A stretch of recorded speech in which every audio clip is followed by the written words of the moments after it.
Bună tuturor și bine ați venit sau revenit pe canalul meu de YouTube în luna cadourilor. Ce frumos sună luna cadourilor!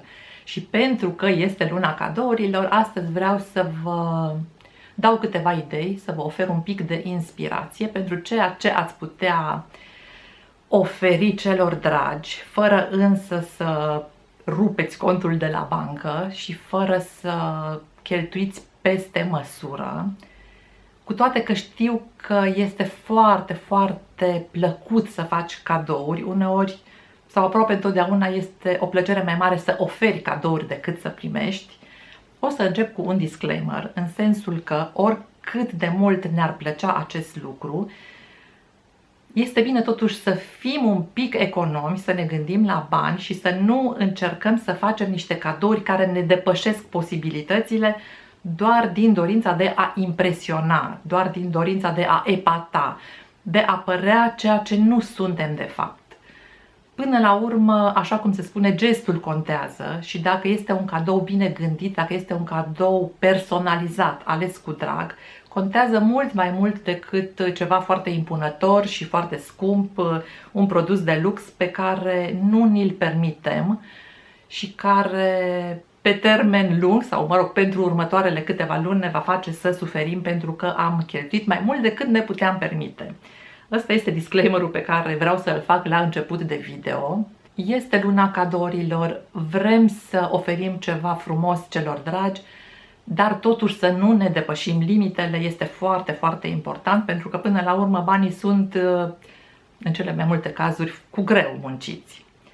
Și o să încep cu ceva care nu o să vă surprindă, pentru că știți că sunt o mare amatoare de lumânări parfumate și un cadou foarte drăguț pe care ați putea să îl faceți sunt aceste încălzitoare de ceară, pentru ceară aromatizată, pentru ceară parfumată. De foarte multe ori primesc comentarii, întrebări. Ce sunt aceste încălzitoare de ceară? Încă multă lume nu știe ce sunt. Sunt aceste obiecte din ceramică, au aici un loc în care se pune o lumânare pastilă. Asta este lumânarea pastilă. Lumânările astea se găsesc peste tot în toate supermarketurile. Se pune o lumânare aprinsă aici, care încălzește acest recipient de ceramică și aici, în această tăviță, să-i spunem, în acest loc adâncit, se pune o pastilă de ceară. Asta este ceara parfumată. Am aici de la Country Candle niște cuburi de ceară parfumată care se numesc Christmas Time in the City. Sunt niște cuburi parfumate pe care le-am luat de pe Notino, cred că le-am luat. O să vă las link în descriere către mai multe astfel de cuburi de ceară parfumată. Un recipient din ăsta costă în jur de 10 lei, maxim 15 lei și se găsesc aproape în toate supermarketurile. Și pentru cineva care nu are acasă așa ceva și care s-ar bucura de un miros plăcut în casă, mi se pare că este ceva foarte potrivit. Și de ce spun că este ceva foarte potrivit? Pentru că eu am primit un astfel de obiect în urmă cu 25 de ani și a fost unul dintre cele mai frumoase cadouri de care îmi aduc aminte cu plăcere până în ziua de azi. Și au trecut poate chiar mai mult de 25 de ani. La vremea respectivă nu exista așa ceva în România. L-am primit de la niște prieteni din Germania.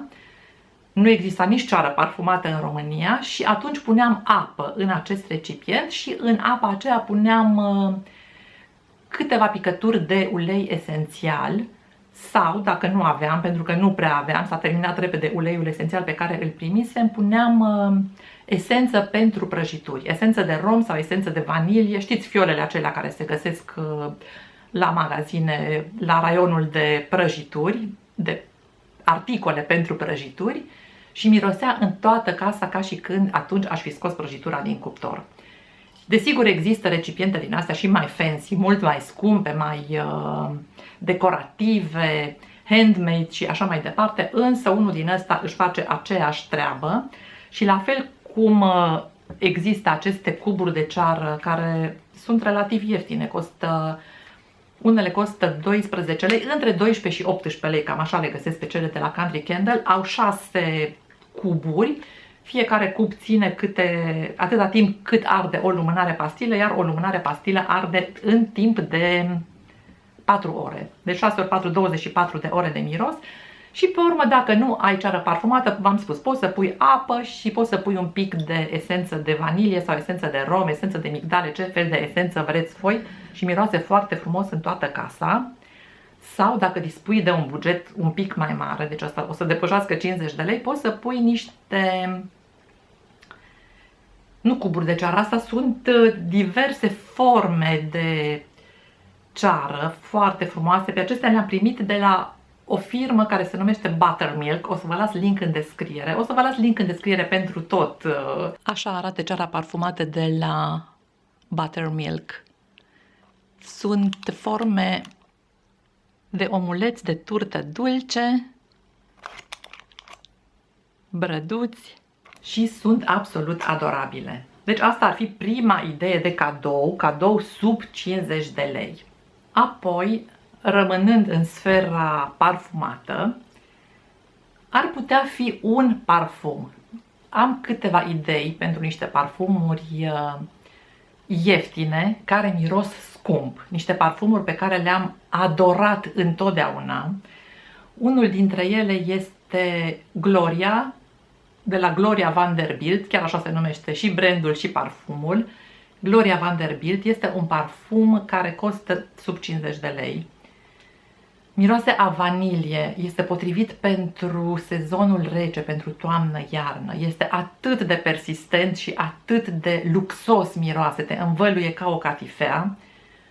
Și chiar dacă nu știți exact gusturile persoanei căreia doriți să îi faceți cadoul, chiar dacă nu îi se potrivește perfect, nu este o mare pierdere. Apoi, o altă variantă ar fi parfumul Pret-a-Porter, din care nu am acum nici o sticluță, pentru că sunt în perioada aceea de un an în care mi-am propus să nu mai cumpăr niciun parfum, pentru că am foarte multe parfumuri, am 50 de parfumuri și la începutul anului 2023 mi-am propus să nu mai cumpăr niciun parfum. Parfumul Pret-a-Porter mi s-a terminat și cu toate că mi-l doresc foarte tare, am rezistat tentației de a-mi cumpăra încă o sticluță. Este acum pe Notino, cred că sub 20 de lei este. Acela este un parfum care place tuturor. Un parfum mai proaspăt decât acesta, merge tot timpul anului, un parfum vesel, tineresc, optimist, aduce acitrice, mai ales notele de vârf. Și cu toate că cel pe care o să vi-l las eu în descriere este apă de toaletă, mi se pare că și acela persistă foarte mult.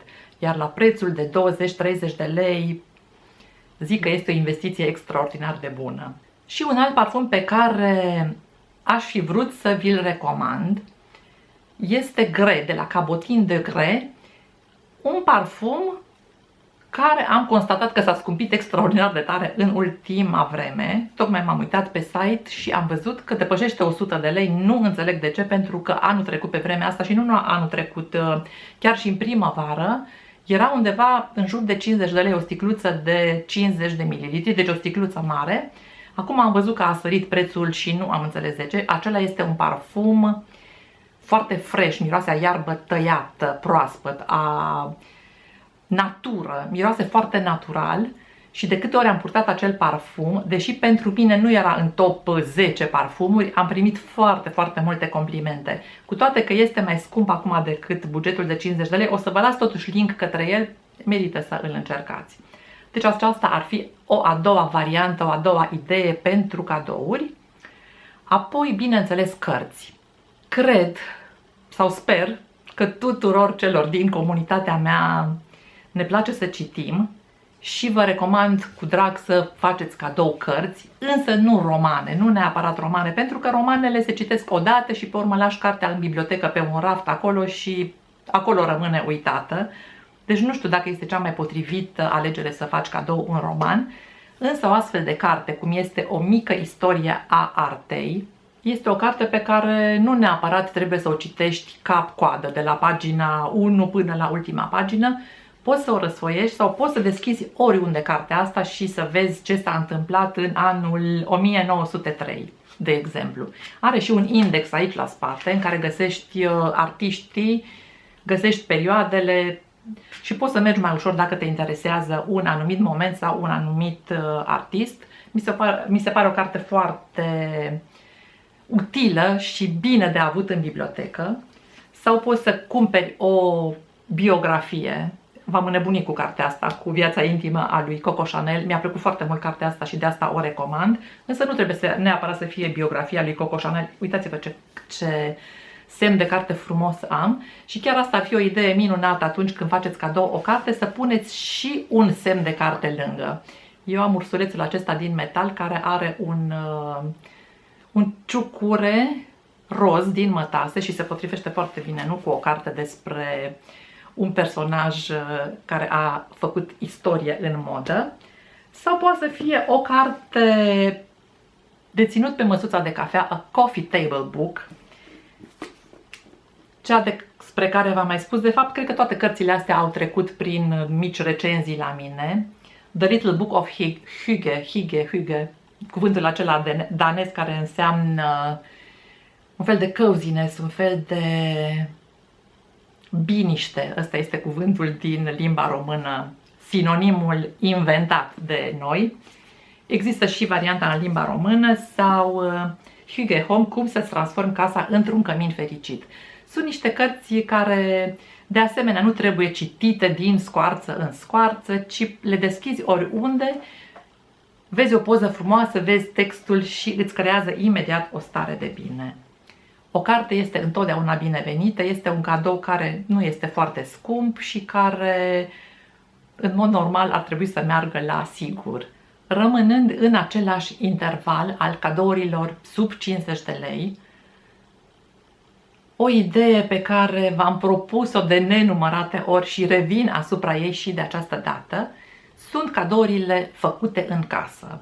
Adică un borcan de gem sau un borcan de zacuscă sau un borcan de șerbet sau orice altceva la care voi vă pricepeți. Nu este ceva scump, însă necesită mult timp și de obicei timpul este cel mai prețios.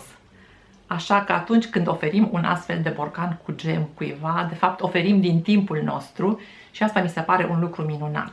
Iar ca să arate festiv, gemul acesta este cumpărat, nu este primit, dar vreau să vă arăt cum peste capacul obișnuit, este un borcan obișnuit cu capac din acesta de metal, cei care l-au vândut au pus o bucățică de material textil, un pătrat din material textil pe care l-au prins cu un elastic.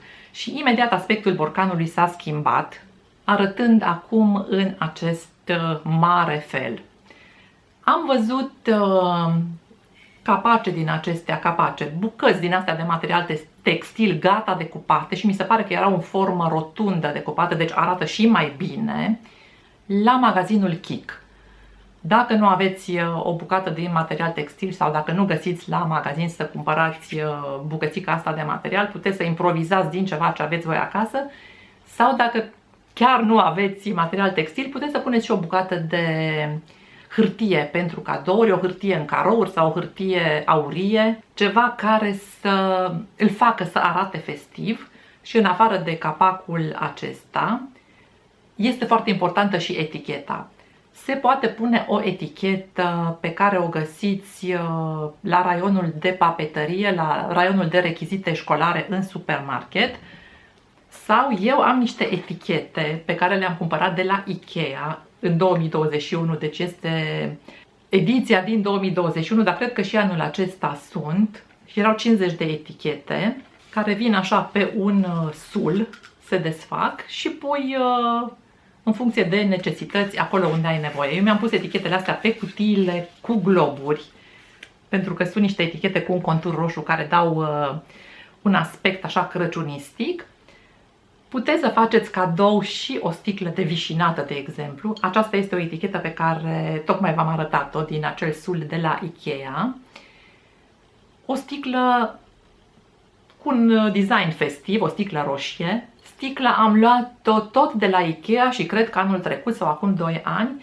dar nu trebuie neapărat să fie modelul acesta de sticlă, pentru că sunt acum sticle atât de frumoase, ambalaje atât de frumoase pentru tot felul de băuturi și sunt sigură că undeva în pivniță, în cămară sau prin vreun sertar sau sub chiuveta din bucătărie aveți o sticlă frumoasă pe care să lipiți o astfel de etichetă. Asta este un sticker cu cireșele astea, cu vișinele astea și am scris eu aici vișinată.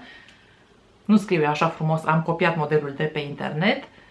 Am pus vișinată în sticla asta și se poate face cadou foarte original, aș putea să spun, pentru că o băutură este oricând binevenită, mai ales că vișinata nu cred că are termen de expirare, alcoolul în general ține foarte, foarte mult timp, nu se strică.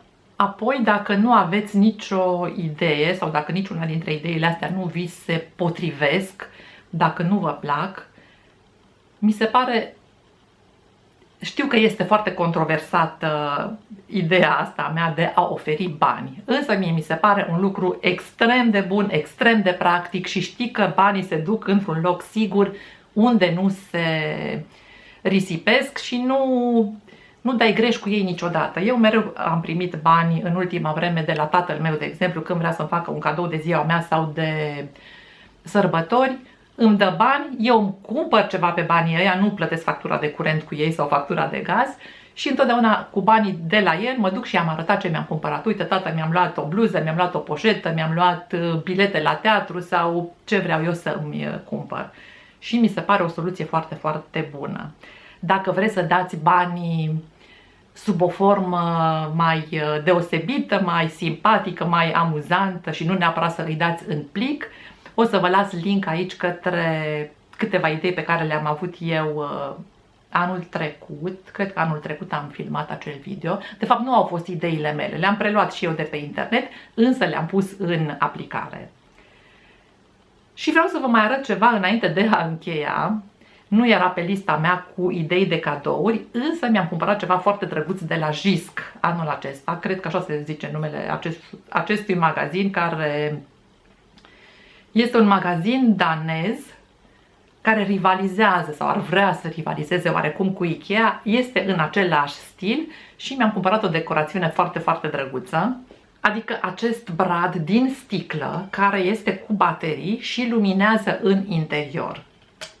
Așa se aprind luminițele, are și timer, deci se stinge singur după 6 minute și în afară de faptul că are rolul acesta decorativ, funcționează și ca o lampă de veche. De fapt este mai puternică decât o lampă de veche.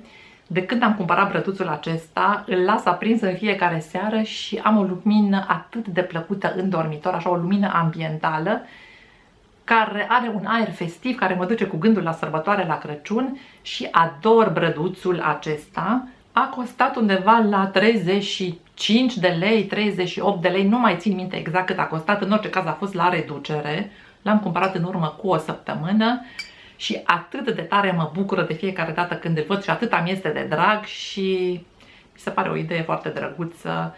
În general nu recomand obiectele astea cu tematică de Crăciun pentru a fi făcute cadou, pentru că au așa un timp de utilizare foarte scurt, de exemplu căni pe care este desenat Moș Crăciun sau tot felul de decorațiuni.